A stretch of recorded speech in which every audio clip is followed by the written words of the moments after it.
Moco Buku Channel.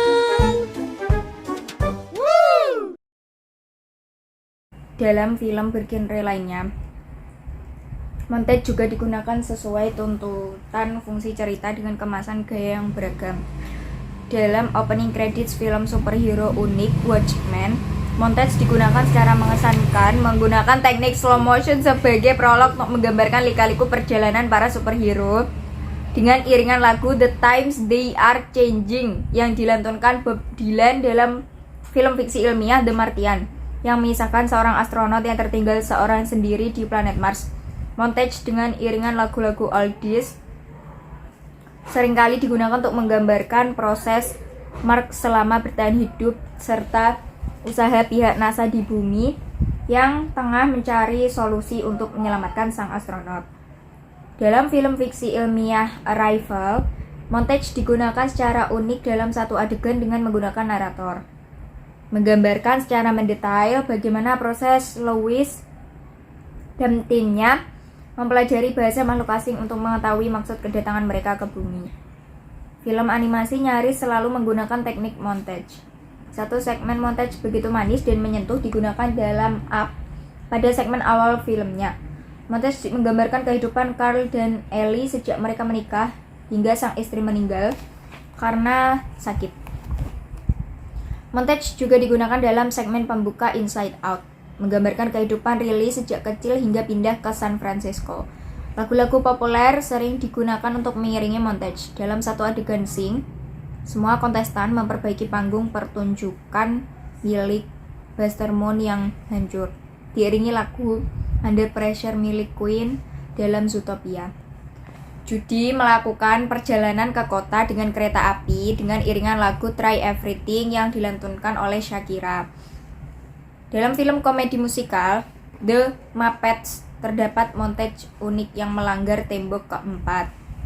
Ketika para Muppet menjemput rekan mereka satu persatu dengan menggunakan mobil, satu tokoh berujar, "Agar menghemat waktu, apakah kita tidak sebaiknya menggunakan montage untuk menjemput mereka?" Dan montage pun berjalan. Bahkan setelahnya, ada satu tokohnya merespon mengapa ia tidak dimasukkan dalam montage tersebut. 4. Editing discontinuity. Editing continuity merupakan gaya editing yang paling dominan digunakan sineas karena begitu efektif menuturkan cerita dengan jelas dan koheren. Dalam perkembangannya, beberapa sineas mencoba menggunakan beberapa bentuk alternatif dari editing continuity atau kita istilahkan editing discontinuity. Mereka secara sadar melanggar aturan-aturan 180 derajat secara spasial, temporal, serta grafik dengan sistematik. Pertanyaan yang muncul sekarang, apakah editing discontinuity tersebut mampu menuturkan cerita dengan jelas dan koheren? Untuk lebih jelasnya, berikut adalah teknik-teknik editing discontinuity yang sejauh ini telah dikembangkan oleh beberapa sineas dalam film mereka. Pelanggaran aturan 180 derajat. Hampir semua film menggunakan aturan 180 derajat tanpa terkecuali dalam setiap adegannya. Aturan ini seperti sudah menjadi aturan baku dalam setiap adegannya. Namun, dua sineas klasik yakni Jake Westati dan Yasujiro Ozu mengabaikan aturan ini dengan menggunakan ruang 360 derajat secara penuh. Dalam hampir semua film mereka, kamera dapat diletakkan di posisi manapun dan mengarah kemanapun. Dalam Mr. Hulot Holiday, Playtime, dan Traffic, Tati mengambil arah kamera dari segala arah dan beberapa kali memperlihatkan sebuah aksi dari beberapa sisi tanpa mengulang dari sudut yang sama. Lebih jauh, pelanggaran aturan 180 derajat secara sistematik dilakukan oleh Ozu. Penonton awam yang menonton film karya Ozu secara spasial akan merasakan disorientasi karena latar set selalu berubah-ubah. Ozu tidak menerapkan ini dalam 1-2 filmnya saja, namun seluruh film karyanya. Walaupun begitu, para pengamat beranggapan pelanggaran aturan 180 derajat yang dilakukan Ozu dan Tati tidak mengganggu kontinuitas naratif dan bahkan dipuji melalui pencapaian sinematiknya ini. Beberapa film juga secara sengaja mengabaikan aturan 180 derajat untuk motif tertentu dalam adegannya. Sineas besar seperti Stanley Kubrick melakukan hal ini dalam film horor supernatural arahannya The Shining. Pada satu adegan penting di kamar kecil yakni toilet, sebuah dialog yang membingungkan, "Mr. Grady, you were the caretaker here," secara cerdas dikemas oleh seorang sineas menggunakan pelanggaran aturan 180 derajat hingga membuat efek disorientasi bagi penonton. Satu contoh brilian pula tampak pada satu adegan dalam The Dark Knight karya Christopher Nolan. Sepanjang filmnya tidak terdapat satu kali pun pelanggaran aturan ini kecuali satu adegan, yakni ketika Batman dan Joker berdialog dalam ruang interogasi. Dalam adegan ini, beberapa kali Nolan melanggar aturan 180 derajat. Dan motifnya terlihat dalam dialog Joker setelahnya. "The only sensible way to live in this world is without rules, and tonight you're gonna break your one rule." Jump cut. Jump cut merupakan sebuah lompatan gambar dalam satu rangkaian shot akibat perubahan posisi karakter atau objek dalam latar yang sama atau bisa sebaliknya. Posisi karakter dan objek tetap, namun latar berubah seketika. Efeknya akan tampak seperti seorang karakter atau objek berpindah posisi atau berpindah lokasi secara mendadak. Teknik ini umumnya dihindari oleh sineas karena dapat memutus hubungan kontinuitas secara keseluruhan. Namun, beberapa sineas dikenal secara sengaja menggunakan teknik ini. Teknik jump cut awalnya dipopulerkan oleh Jean-Luc Godard melalui Breathless. Sepanjang film ini, sineas melanggar aturan kontinuitas ruang, temporal, serta grafik secara sistematik dengan teknik jump cut. Teknik ini dalam perkembangannya seringkali digunakan oleh sineas-sineas independen dalam film mereka, seperti Lars von Trier dan Wong Kar-wai. Saat ini, teknik jump cut semakin jamak digunakan dan nyaris kini tidak lagi dianggap sebagai teknik yang tabu. Jump cut seringkali kita temui dalam adegan ketika seorang tokoh dalam keadaan bingung, gelisah, atau tergesa-gesa. Seperti tampak dalam adegan pembuka film thriller 10 Cloverfield Lane. Dalam beberapa kasus, jump cut juga beberapa kali digunakan dalam teknik montage. Dalam satu adegan film horor komedi Zombieland, teknik ini digunakan sebagai transisi dalam sebuah mobil, ketika 4 tokoh utamanya bergantian menjadi sopir selama perjalanan mereka. Bahkan, film animasi pun kini tidak ragu lagi menggunakan teknik jump cut. Dalam film Tangled, tampak jump cut digunakan ketika Rapunzel ingin menyembunyikan dan memasukkan seorang pemuda misterius ke dalam lemari. Non-diegetic insert adalah penyisipan sebuah shot yang sama sekali tidak berhubungan dengan unsur ruang dan waktu dalam cerita filmnya. Shot ini umumnya dimaksudkan untuk tujuan khusus serta simbolik. Teknik ini mulai digunakan oleh sineas Rusia Sergei Eisenstein, yang seringkali pula diistilahkan dengan intellectual montage. Dalam Strike, pada adegan penutupnya, Eisenstein memotong aksi para tentara yang menembaki para demonstran dengan aksi penjagalan kerbau. Aksi kekejaman para tentara oleh sineas dianggap sama dengan aksi berdarah penjagalan kerbau. Dalam Potemkin, Eisenstein memotong gambar meriam kapal yang sedang menembak dengan gambar 3 patung singa yang terbangun dari tidurnya, sebagai simbol revolusi yang telah bangkit. Teknik serupa juga tampak dalam film komedi klasik arahan Charlie Chaplin, Modern Times. Sang sineas memotong shot sekelompok biri-biri yang sedang masuk ke kandang dengan shot para buruh yang masuk ke dalam pabrik. Dalam perkembangannya, teknik ini jarang sekali digunakan. Namun, dalam beberapa film masih digunakan untuk sebagai motif simbolik atau hanya sekadar untuk memberikan informasi. Seperti dalam film drama komedi Juno pada satu adegan. Juno membicarakan tentang grup band favoritnya, Stooges, Patti Smith, dan The Runaways. Bersamaan ketika ia menyebutkan nama-nama tersebut, muncul pula secara berurutan foto dokumentasi masing-masing grup band tersebut ketika mereka tengah melakukan konser. Sementara dalam film drama bertema saham The Big Short, non-diegetic insert secara intensif digunakan untuk menjelaskan informasi atau mendefinisikan istilah dunia saham atau perbankan. Uniknya, sang sineas menyisipkan segmen non-diegetic ini dengan ringan menggunakan para selebriti kenamaan yang bermain sebagai diri mereka sendiri. Seperti dalam satu segmen, aktris populer Margot Robbie menjelaskan beberapa istilah-istilah perbankan ketika ia berendam di kamar mandi.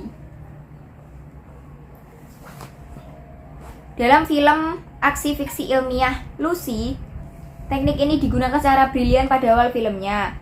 Pada adegan ini, sang rekan menyuruh Lucy untuk menyerahkan sebuah koper milik Mr. Cheng di sebuah hotel. Di awal, ketika mereka tengah berdialog, adegan ini disisipi gambar seekor tikus yang berjalan masuk ke sebuah perangkap, yang bermakna Lucy akan masuk ke dalam situasi yang berbahaya. Ketika Lucy masuk ke dalam lobi dan berbicara dengan resepsionis, adegan ini beberapa kali disisipi gambar sepasang macan tutul yang tengah mengintai sekawanan rusa. Ketika akhirnya Lucy digiring secara paksa oleh orang-orang Mr. Cheng, aksi ini juga disisipi beberapa gambar macan tutul yang berlari dan memangsa buruannya.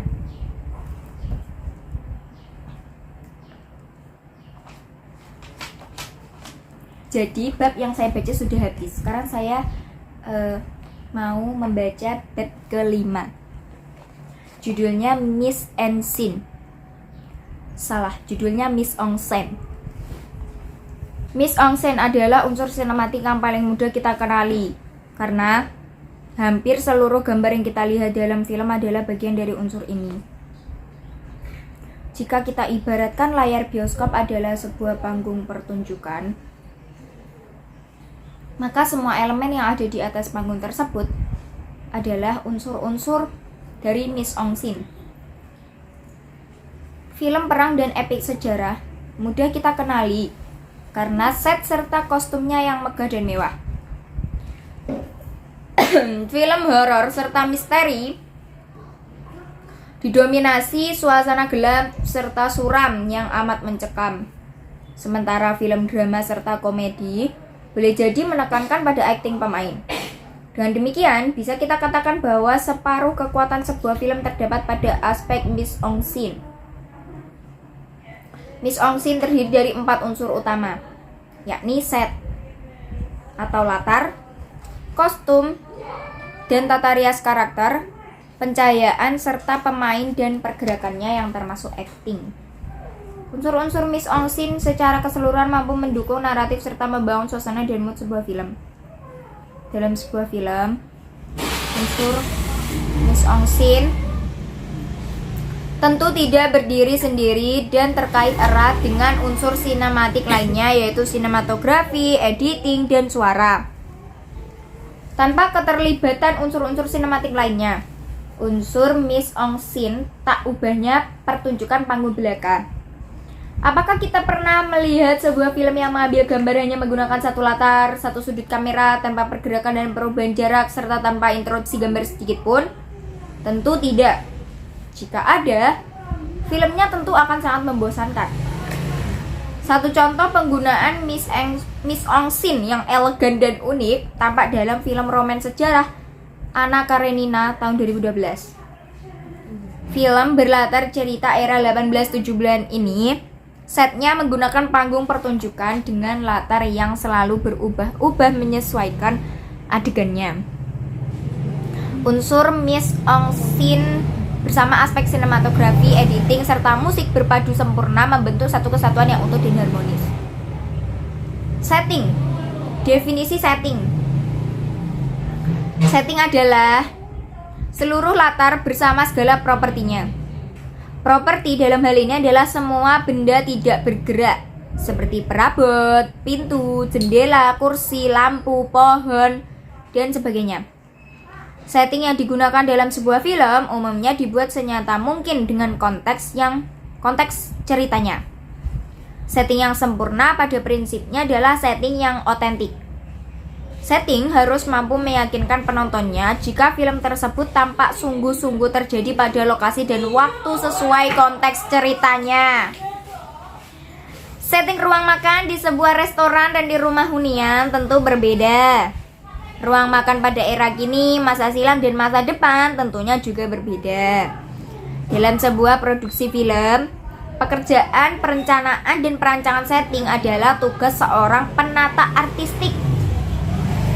Beberapa sineas kenamaan yang dikenal memiliki kekuatan dalam aspek setting, yakni seperti Tim Burton, Terry Gilliam, dan Wes Anderson.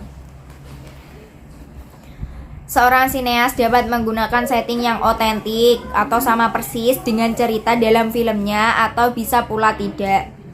Jika penggunaan lokasi yang sesungguhnya sudah tidak dimungkinkan atau tidak eksis, biasanya sineas mencari lokasi yang serupa atau dapat membangun setting yang mendekati bentuk aslinya. Jika latar cerita adalah fiktif atau rekaan, seperti pada film bertema masa depan atau masa silam, planet asing, alam fantasi, atau mimpi, maka rancangan setting menuntut kreativitas penata artistiknya. Nah, kunci keberhasilan film-film fiksi ilmiah, epik sejarah, dan fantasi sangat tergantung dari rancangan settingnya. Dalam praktiknya kini, lazimnya pembuat film menggunakan set studio untuk pengambilan gambar interior dan shot on location untuk pengambilan gambar eksteriornya. Sementara setting yang menggunakan rekayasa digital biasanya digunakan sebagai latar tambahan, seperti sering kita lihat dalam film fantasi, superhero, fiksi ilmiah, dan epik sejarah. Lokasi pengambilan gambar set studio. Sejak era kemunculan sinema, set studio telah digunakan dalam semua produksi film. Namun, dalam perkembangannya mulai ditinggalkan karena biaya produksi yang semakin besar. Penggunaan set studio sebenarnya adalah sebuah cara yang ideal karena pembuat film bisa mengontrol penuh segala aspek produksinya tanpa terganggu faktor cuaca, lalu lintas, perizinan, dan sebagainya. Kini, set studio umumnya hanya digunakan pada produksi genre film berbudget besar seperti fantasi, perang, superhero, epik sejarah, dan fiksi ilmiah yang berlatar cerita masa silam dan masa depan. Film-film tersebut menghabiskan biaya produksi yang sangat besar karena harus membangun set raksasa yang sangat megah sesuai dengan skala yang sesungguhnya. Film fantasi yang banyak membangun set raksasa seperti seri Harry Potter dan The Lord of the Ring bahkan digunakan untuk beberapa produksi filmnya sekaligus. Dalam Jurassic World dibangun set raksasa untuk lokasi main park, bangunan wahana, serta beberapa kandang dinosaurus. Dalam film kisah Nabi Musa, Exodus Gods and King, dibangun beberapa set raksasa untuk menggambarkan kerajaan di era Mesir kuno. Dalam film western The Magnificent Seven, satu kota kecil dibangun untuk memenuhi kebutuhan lokasi ceritanya, baik eksterior maupun interior. Desain set juga tidak mesti berupa ruangan atau bangunan. Dalam Mad Max Fury Road, rancangan set bisa berupa desain puluhan kendaraan dengan beragam variasi dan bentuk, termasuk truk gandeng Warwick yang menjadi set utama sepanjang filmnya. Shot on location. Shot on location adalah produksi film dengan menggunakan lokasi aktual yang sesungguhnya. Shot on location belum tentu mengambil lokasi yang sama persis seperti dalam kisahnya. Namun, dapat pula menggunakan lokasi yang mirip atau mendekati lokasi cerita. Dalam banyak kasus film, kota fiktif atau rekaan pun bisa menggunakan lokasi pengambilan gambar di sebuah kota sungguhan jika dianggap mendekati konsep kota dalam kisahnya. Film superhero The Dark Knight menggunakan shot on location di beberapa lokasi di jalanan dan bangunan di kota Chicago. yang di dalam kisah ceritanya adalah kota Gotham, fiktif di kota Chicago. Shot on location memiliki beberapa keuntungan ketimbang produksi dalam set studio. Pertama, biaya produksi yang lebih murah karena tidak perlu membangun set studio. Kedua, efek realisme yang dicapai jauh lebih meyakinkan penonton karena diambil di lokasi yang sesungguhnya. Namun, shot on location juga memiliki beberapa kelemahan karena sineas tidak mampu mengontrol cuaca, lalu lintas, pejalan kaki, perizinan, kebisingan, dan sebagainya. Penggunaan shot on location di kota-kota besar tentu juga tidak bisa dilakukan sepanjang waktu karena dinamika kota yang sangat tinggi. Sekarang ini, para sineas umumnya memproduksi film menggunakan shot on location. Produksi di studio kini lazimnya hanya dilakukan oleh studio-studio besar. Set studio pun hanya digunakan untuk lokasi cerita yang memang tidak memungkinkan diproduksi di lokasi sesungguhnya. Pada era modern ini, teknologi digital memungkinkan para sineas membangun latar apapun sesuai dengan tuntutan cerita filmnya. Sejak era klasik, para sineas juga telah menggunakan beberapa teknik manipulasi setting untuk memudahkan produksi filmnya, seperti penggunaan gambar proyeksi, traveling mat, hingga lukisan, adegan outdoor, seperti berkendara di dalam mobil. Umumnya diambil di studio dengan menggunakan gambar proyeksi pada latar belakangnya. Di era modern ini, teknologi computer generate imagery telah menggantikan semua dan tidak hanya terbatas pada latar saja, namun bahkan hingga karakter tokohnya. Setting untuk film bergenre fiksi ilmiah, fantasi, epik sejarah superhero, serta bencana kini sudah jamak menggunakan teknologi CGI. Fungsi setting. Setting adalah salah satu elemen utama yang sangat mendukung aspek naratif sebuah film. Tanpa setting, cerita film tidak mungkin dapat berjalan.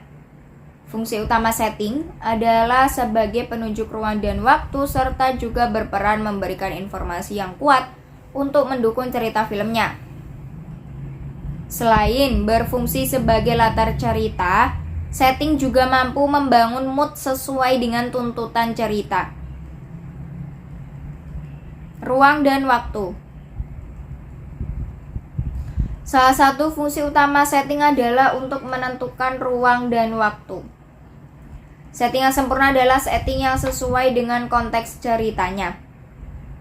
Setting yang digunakan harus mampu meyakinkan penonton bahwa seluruh peristiwa dalam filmnya benar-benar terjadi dalam lokasi cerita dan latar waktu yang sesungguhnya. Lokasi cerita di rumah tinggal tentu berbeda dengan apartemen. Restoran berbeda dengan bar atau kafe. Rumah tinggal, apartemen, kantor, hotel, mall, restoran, rumah sakit, tempat ibadah, bank, masing-masing memiliki atribut yang khas. Dari masa ke masa, lokasi-lokasi tersebut tentu memiliki karakter serta properti yang berbeda-beda menyesuaikan zamannya. Setting juga mampu memberi informasi tentang masa atau periode, kapan dan di mana cerita film berlangsung. Untuk latar cerita masa kini, penggunaan shot on location tentu akan lebih meyakinkan penonton.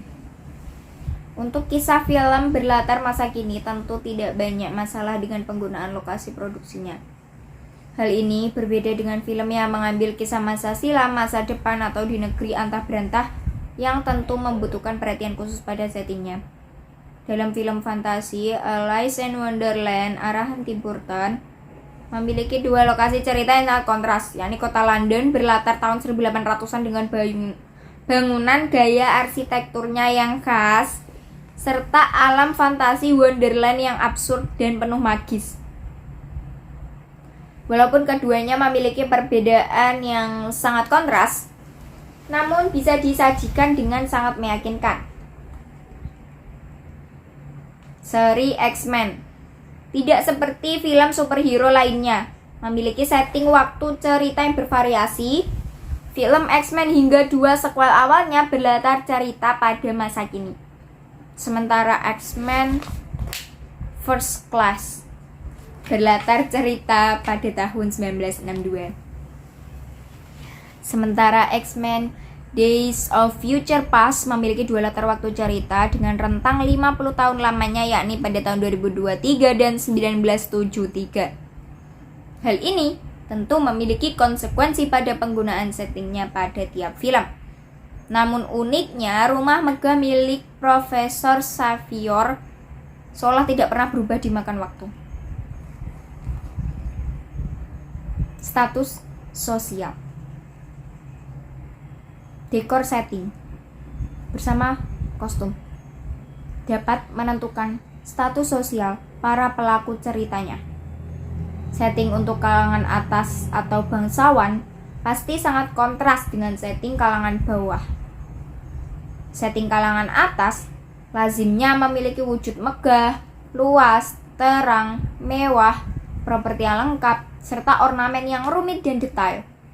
Sedangkan setting untuk kalangan bawah umumnya kecil sampai gelap, serta properti yang minim dan sederhana.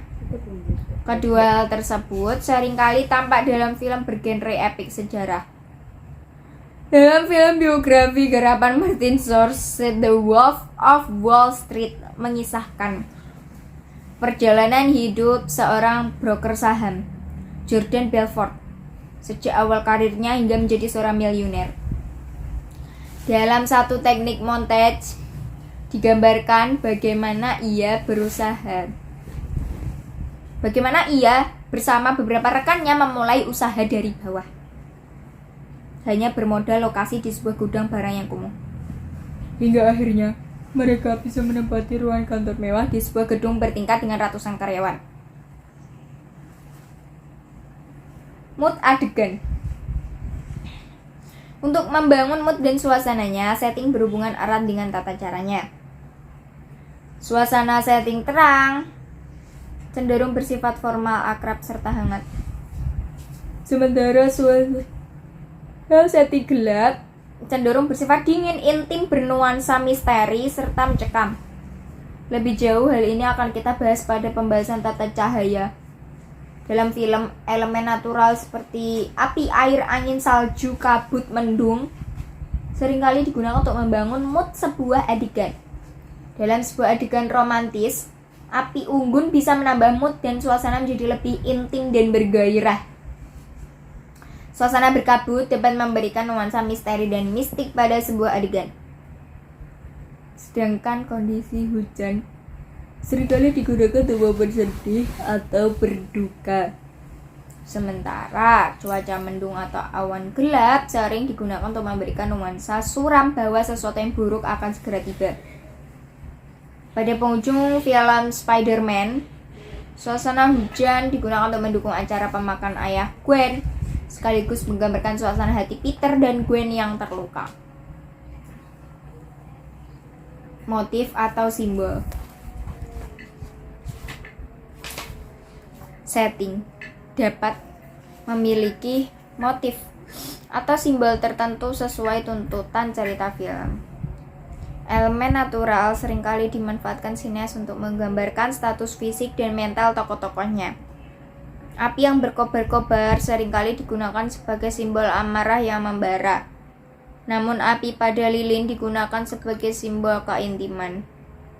Pada sebuah momen dalam The Equalizer, sang protagonis secara terang-terangan menantang satu kelompok gangster dengan meledakkan tempat kegiatan bisnis utama mereka. Dalam satu shot, digambarkan sang protagonis berjalan menjauhi ledakan hebat dengan api yang berkobar-kobar di belakangnya. Kobaran api menggambarkan amarah dan tekad sang tokoh yang kelak bakal menjadi mimpi buruk bagi musuhnya. Dalam segmen klimaks John Wick yang sang tokoh dengan penuh amarah mengejar sang antagonis dengan mobilnya. Kemunculan sang jagoan disertai bunyi suara guru dan kilat yang menyambar-nyambar. Demikian hebatnya.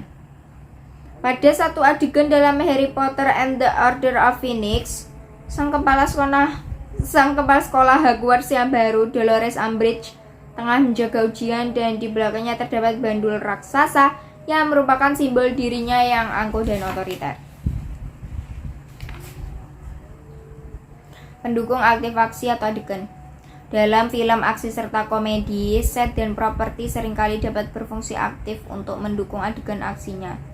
Sejak era klasik, komedian Charlie Chaplin dan Buster Keaton selalu menggunakan benda-benda di sekitarnya untuk menunjang aksi komedi mereka. Aktor laga Jackie Chan dalam aksi perkelahiannya yang khas selalu bergerak kemana saja dan menggunakan properti apapun yang ada di sekitarnya untuk membantu mengalahkan musuh-musuhnya. Pada kasus lainnya, Set bisa bergerak aktif sebagai pendukung adegannya. Di sekolah penyihir Hogwarts dalam seri Harry Potter, terdapat satu ruangan di mana tangga-tangga bisa bergerak dengan sendirinya. Dalam Doctor Strange dan Inception, Set secara unik dapat bergerak sedemikian rupa, berubah orientasi, berputar, dan berubah arah. Sehingga semua karakter harus bergerak mengikuti perubahan setnya.